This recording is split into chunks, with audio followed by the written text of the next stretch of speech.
At Arizona State University, we're bringing world-class education from our globally acclaimed faculty to you. Ranked #1 in innovation for 10 consecutive years and #2 among public universities for employability. ASU isn't just ahead of the curve, it's creating new paths to success. Earn your degree from the nation's most innovative university. Online, that's a degree better. Explore more than 300 undergraduate, graduate, and certificate programs at asuonline.asu.edu.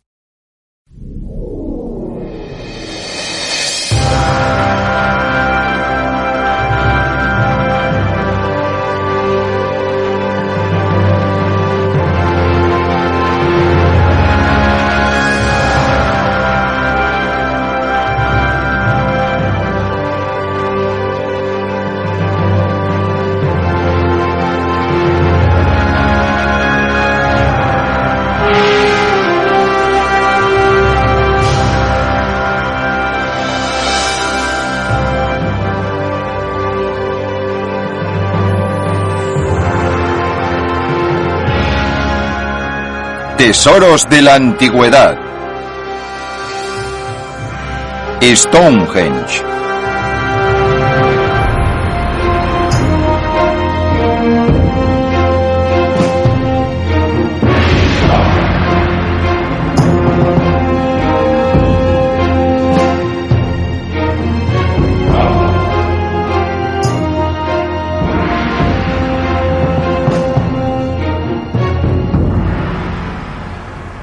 De todos los grandes monumentos del pasado, Stonehenge es el más resistente y enigmático.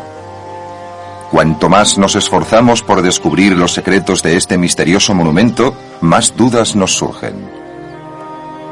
Situado en la llanura de Salisbury, en Wiltshire, en la parte sur de la actual Inglaterra, este megalito ha soportado los azotes de 5.000 años.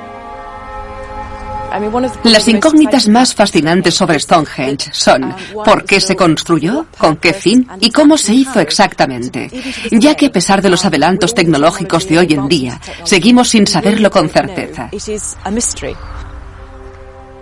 El origen de este círculo de piedras se sitúa hace unos 5.000 años, ya que aunque la estructura de piedras que aún conservamos fue erigida hace unos 3.000 años, sobre el 1000 a.C., las primeras etapas de Stonehenge datan aproximadamente del 2800 a.C., justo a finales del Mesolítico. Esto quiere decir que este monumento es anterior a la Gran Pirámide de Giza. Y a diferencia de las pirámides, Stonehenge desafía todo tipo de explicación. En los remotos tiempos de su construcción, las técnicas de cultivo eran primitivas y las cosechas se malograban fácilmente. Los lobos salvajes merodeaban por los bosques y los pocos y dispersos grupos de cazadores vivían en condiciones precarias. En sus orígenes, Stonehenge debió de ser un auténtico espectáculo, seguramente la mayor estructura que jamás hubiera visto cualquiera de sus visitantes.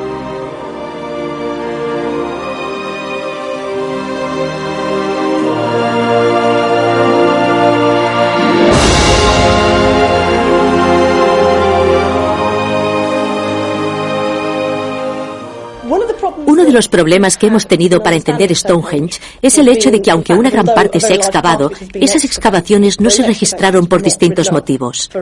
La mayor parte de la información que poseemos sobre Stonehenge se basa en escasas pruebas arqueológicas. Tan solo disponemos de algunos hechos sobre los que basar nuestras hipótesis y como arqueólogos y científicos solo podemos observar los restos físicos e intentar inferir a partir de ellos lo ocurrido. A partir de ahí, cada cual tiene que decidir por sí mismo qué representan realmente estos restos en términos de qué sentían los que lo construyeron, con qué fin lo hicieron, qué visión tenían de las cosas, ya que no podemos extrapolar esa información a partir de los restos arqueológicos. A pesar de los importantes esfuerzos realizados por algunos de los mejores cerebros del mundo de la arqueología, este monumento se niega a encajar en ninguna de las teorías propuestas y sigue siendo en la actualidad tan inexplicable como cuando entró a formar parte del folclore.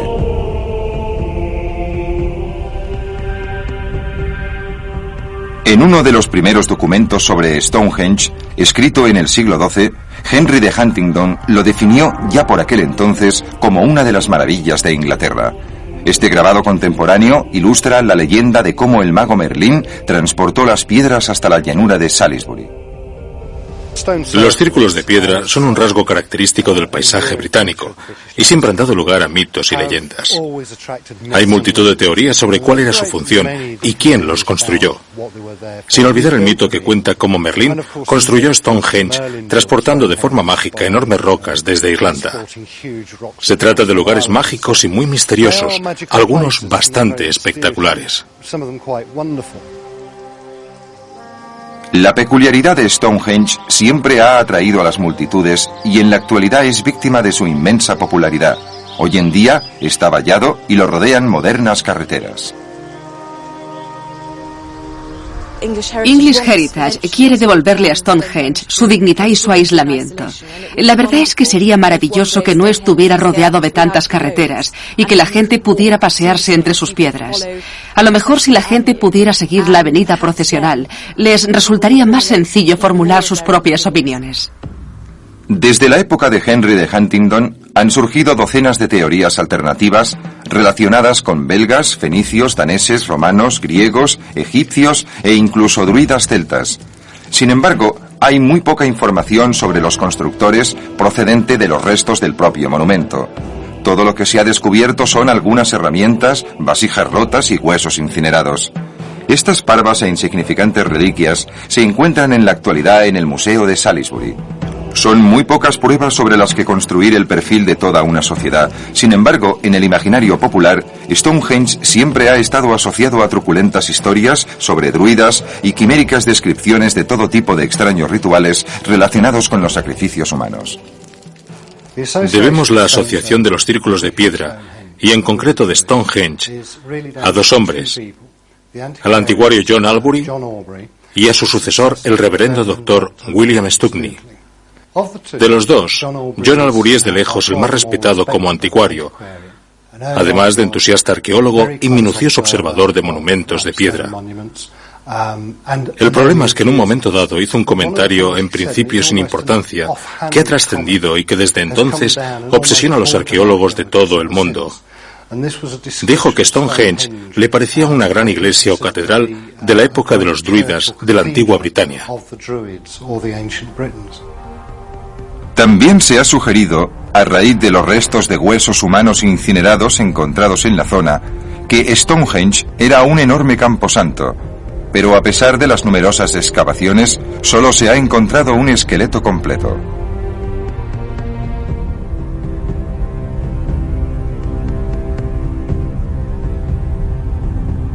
Sin embargo, el esqueleto de Stonehenge revela que aquel hombre fue víctima de al menos un acto violento, ya que se han encontrado los restos de 3 puntas de flechas incrustadas en sus huesos.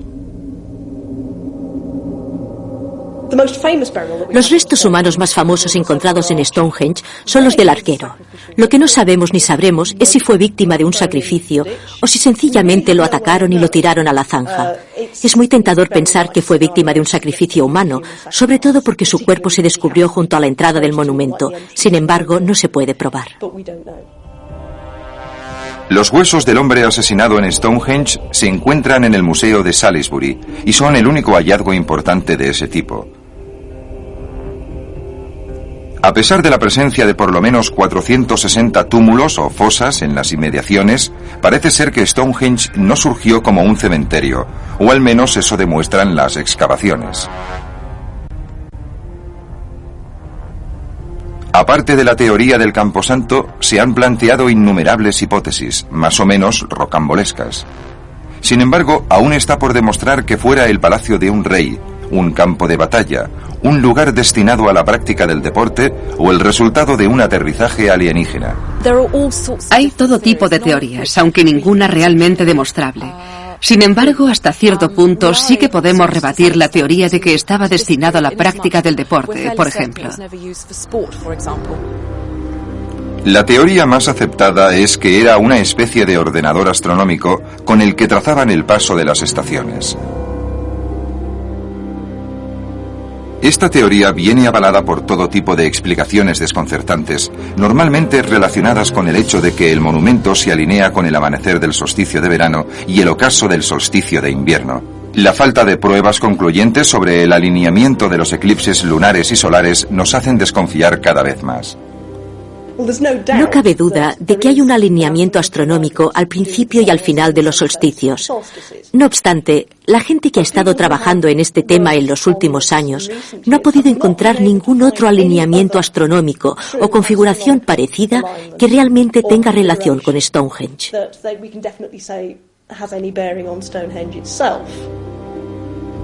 Se calcula que Stonehenge se utilizó durante más de 1500 años. Después se convirtió en un montón de ruinas y en el enigma que sigue siendo hoy en día. Ahora ha caído en el olvido.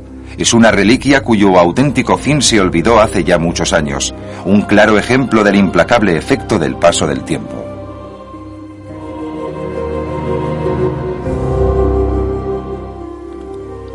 Al principio, Stonehenge no era más que un terraplén circular, un espacio abierto rodeado de un talud de yeso con una capacidad de varios cientos de personas.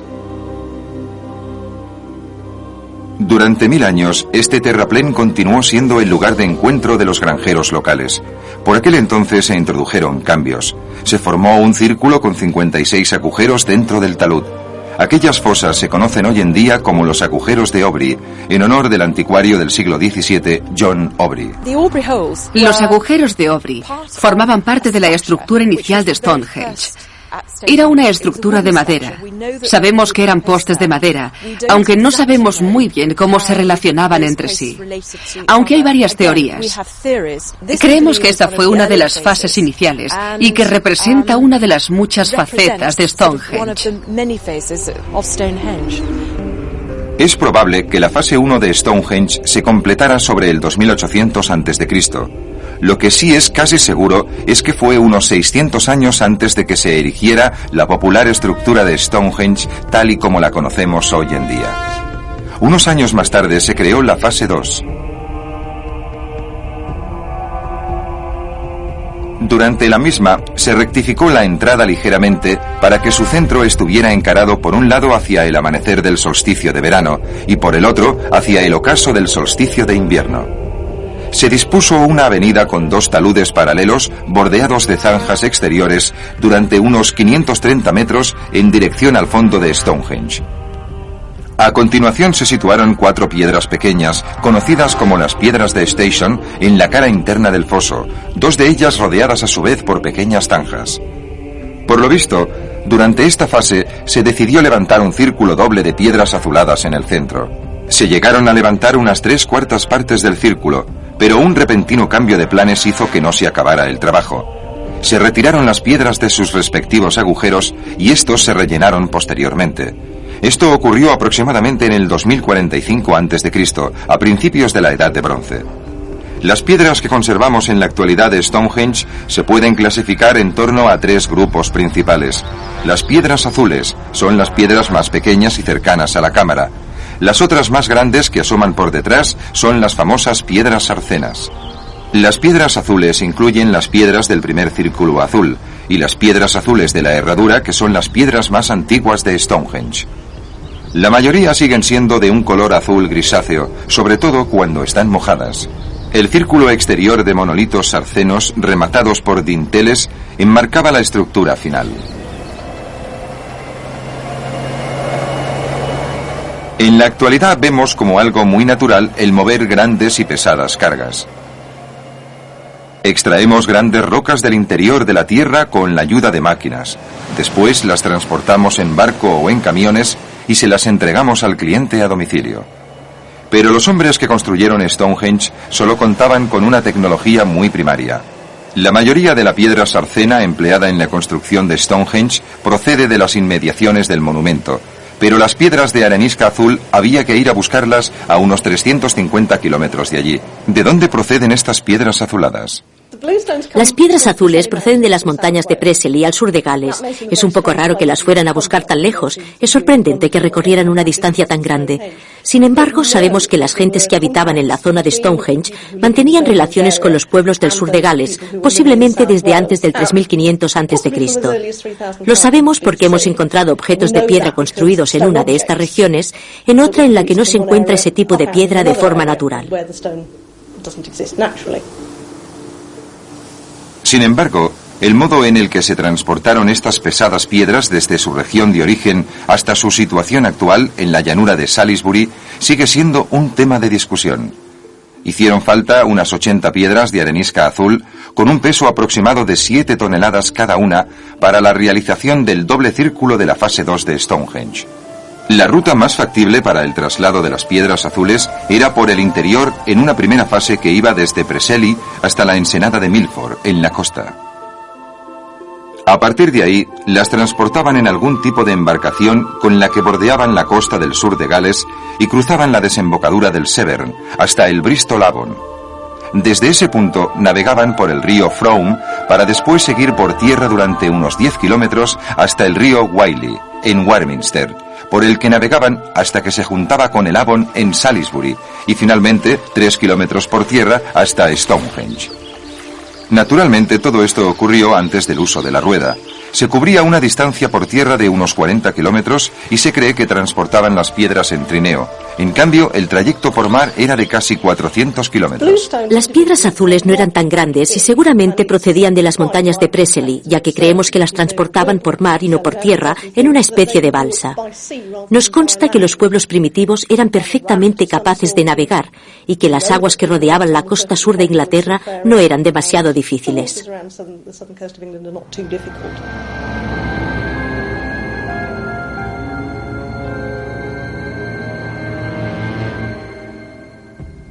Con la llegada de la fase 3, se trajeron de las colinas de Marlborough las grandes rocas sarsenas y se colocaron formando un círculo exterior de 30 monolitos. Este encerraba a su vez una herradura de 5 trilitos coronados por dinteles. En la fase 3, en torno al 1540 a.C., se colocó un óvalo de piedras azules dentro de los 5 trilitos. Se cavó un anillo doble de agujeros, probablemente para albergar las restantes piedras azules. Sin embargo, este proyecto se abandonó, y las piedras azules se reordenaron formando la herradura y el segundo círculo de bloques más pequeños que ha sobrevivido parcialmente.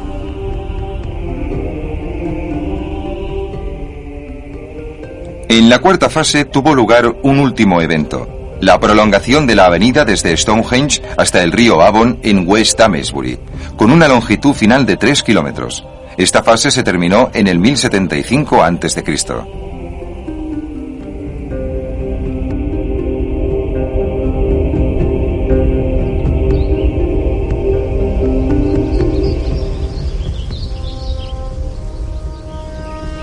Visualmente, este es el monolito sarceno más espectacular. Este tipo de piedra de arenisca se puede encontrar dispersa de forma caprichosa por la mayor parte del condado de Essex, con una mayor concentración en las colinas de Marlborough, a unos 35 kilómetros al norte de Stonehenge. A pesar de que la distancia era más corta, transportar más de 80 de estas enormes piedras desde las colinas de Marlborough eran sin duda más difícil que traer las piedras de arenisca azul desde Preseli. Cálculos existentes, preparar y tallar los monolitos, así como preparar los medios de transporte hasta Stonehenge, pudo llevarles varios años. Es evidente que buscaban piedras de un tamaño determinado, lo que sin lugar a dudas los llevó a romper piedras aún mayores para que se ajustaran a sus necesidades. Un atractivo añadido de las sarsenas era que casi todas tenían forma rectangular. Y si necesitaban reducir su tamaño original, no tenían más que golpear las zonas que presentaban fisuras o hacer fuerza con cuñas de madera en las grietas y hendiduras. Si querían darles forma o labrarlas, no tenían más que golpear las rocas con resistentes mazos. Mientras los constructores daban los últimos toques a la piedra, que ya estaban casi listas para ocupar su respectivo lugar, otros hombres cavaban el agujero en el suelo.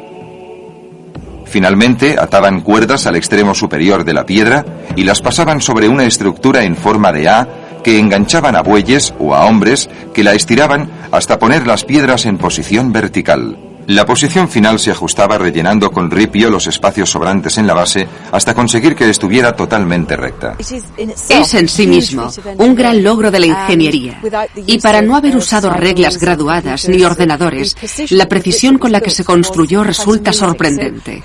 Así que quien quiera que organizara su construcción tenía una mente muy bien estructurada. Evidentemente eran hombres cultos y muy conscientes de lo necesario que era alcanzar la perfección.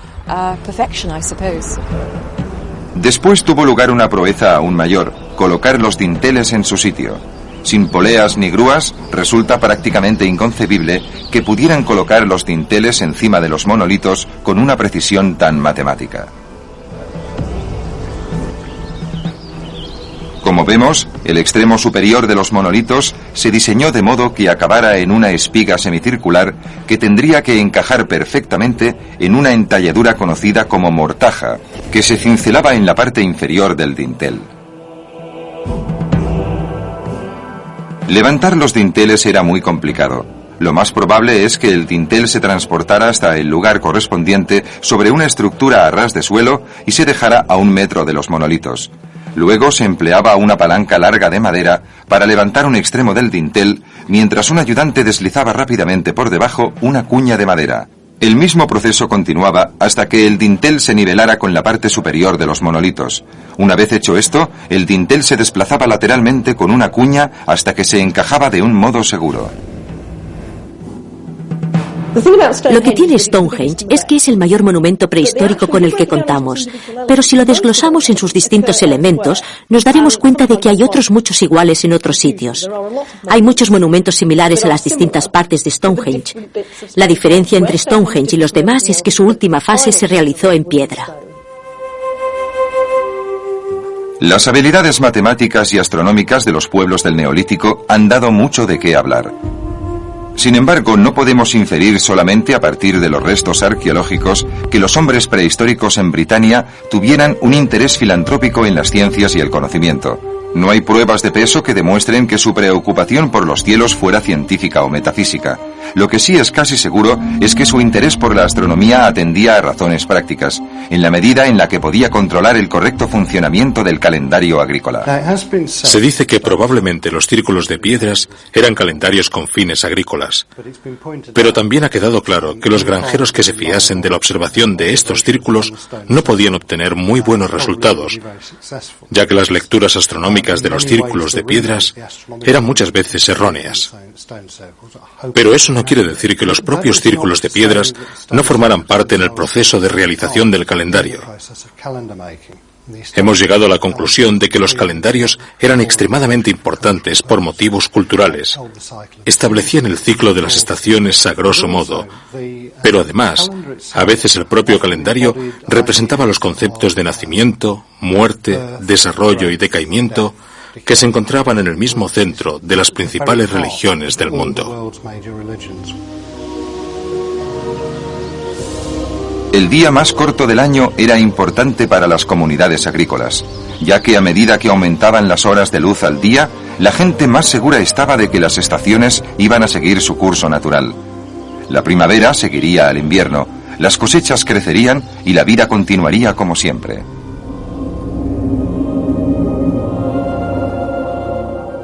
Si de verdad era un observatorio, no se puede decir que fuera muy preciso. Los presuntos alineamientos del Sol y la Luna se han interpretado de formas muy variadas, ninguna de las cuales justifica la construcción de una estructura tan compleja.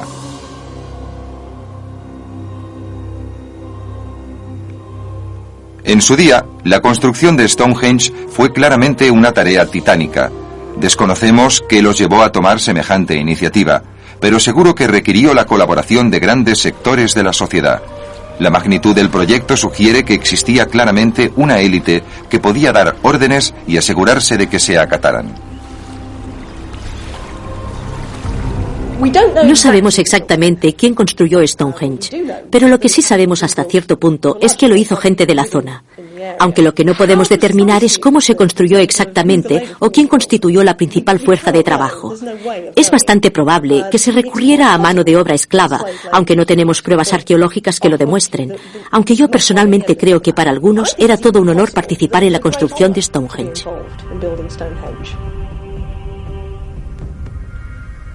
Sencillamente, no tenemos suficiente información sobre la naturaleza de la sociedad neolítica. Pero hasta la actualidad, la tradición popular de Stonehenge ha estado llena de historias truculentas. Además, los británicos neolíticos eran en teoría unos salvajes y unos bárbaros. El elaborado monumento en la llanura de Salisbury se ha utilizado como símbolo de una sociedad salvaje, habitada por druidas y guerreros.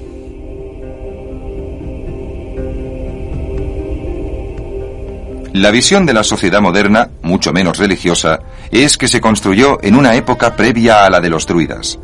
El consenso general apoya la teoría de que era un enorme observatorio astronómico. Sin embargo, lo que no explica correctamente es el tamaño de Stonehenge y la complejidad de su diseño.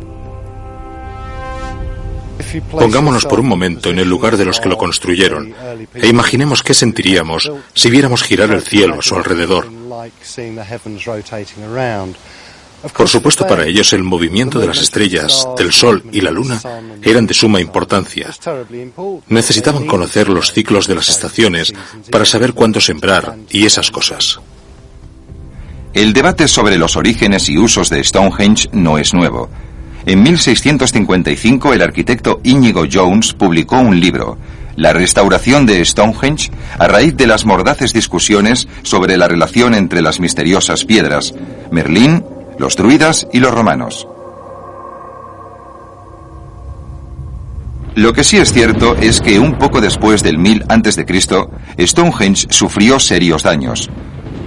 Según las distintas versiones sobre la destrucción de Stonehenge, pudo ser obra del hombre, de la naturaleza o, lo que es más probable, una interacción de los dos.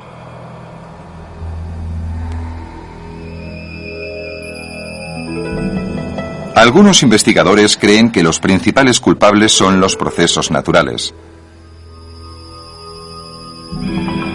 En la época moderna, algunas de estas piedras se han caído solas, ya que han ido perdiendo estabilidad. Esto sugiere que el paso del tiempo y los cambios climáticos podrían bastar para explicar la mayor parte del daño sufrido por el monumento. Algo que refuerza esta postura es que los mayores desperfectos han tenido lugar en el lado sudoeste, el extremo que soporta el embate del clima más severo. Los vientos del sudoeste, que soplan con la fuerza de un vendaval, podrían ser los responsables de que los monolitos se tambalearan en sus lechos, dejando caer los dinteles. Existe la posibilidad de que Stonehenge nunca se llegara a terminar. Los restos que vemos en Stonehenge no son el último monumento que se construyó en la zona. Por lo menos se construyó otro más. Alrededor de las piedras hay 2 círculos de agujeros que por lo visto cavaron para albergar unas piedras de un tamaño similar al de las de arenisca azul. Pero si observamos bien el fondo de estos agujeros, vemos que nunca se llegaron a colocar las piedras. Por eso sabemos que se trata de un monumento inacabado. En el siglo XVIII, Stonehenge ya era toda una atracción turística. El misterio de las enormes rocas erguidas en la llanura de Salisbury llevaba a los visitantes a contar los pilares desplomados, a llevarse trozos de piedra y a especular sobre su origen. A lo mejor era para algo relacionado con la adoración del sol y la luna. Puede que fuera una construcción que empezaron o instigaron otros seres. A lo mejor solo querían dejar algo para que los demás lo vieran. Yo creo que era un símbolo religioso. He oído de todo, desde que lo hicieron los extraterrestres hasta que era un templo en honor de los dioses. Es más fácil pensar que los ayudaron los extraterrestres, pero desde luego es todo un misterio. En la actualidad se han restaurado algunas piedras con cemento, lo cual se ve fácilmente. Esta evidente combinación de lo viejo y lo nuevo es una táctica deliberada de English Heritage, destinada a diferenciar claramente las partes restauradas de las originales. La infinidad de visitantes que llegaron a Stonehenge no saben muy bien cómo explicar su origen y tiende de un modo natural a asumir que todas estas teorías no son más que meras especulaciones fruto de la imaginación. Sea cual sea la importancia que se le atribuía hace siglos, todavía está presente. Uno de sus mayores atractivos es que significa cosas distintas para gente distinta. Lo mismo ocurre en la actualidad. Para algunos es un monumento en honor de las víctimas de las luchas prehistóricas. Para otros es una especie de calculadora astronómica o un templo tan vivo hoy en día como cuando se construyó. Aunque para muchos la única función invariable de Stonehenge es la de actuar como un imán que atrae todo tipo de interés y especulación. Anticuarios, artistas y arqueólogos han combinado sus esfuerzos para realizar una crónica escrita y visual de un monumento único. Esta es la extraña y desafiante historia de Stonehenge, un enigma constante, un hermoso monumento que continúa haciendo las delicias de la gente sin dejar de instruir.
Llévate 5 cuartos de aceite 100% sintético Syntec y un filtro MicroGuard Select por $32.99 en O'Reilly Auto Parts. Solo en tienda. Aplican límites. O'Reilly.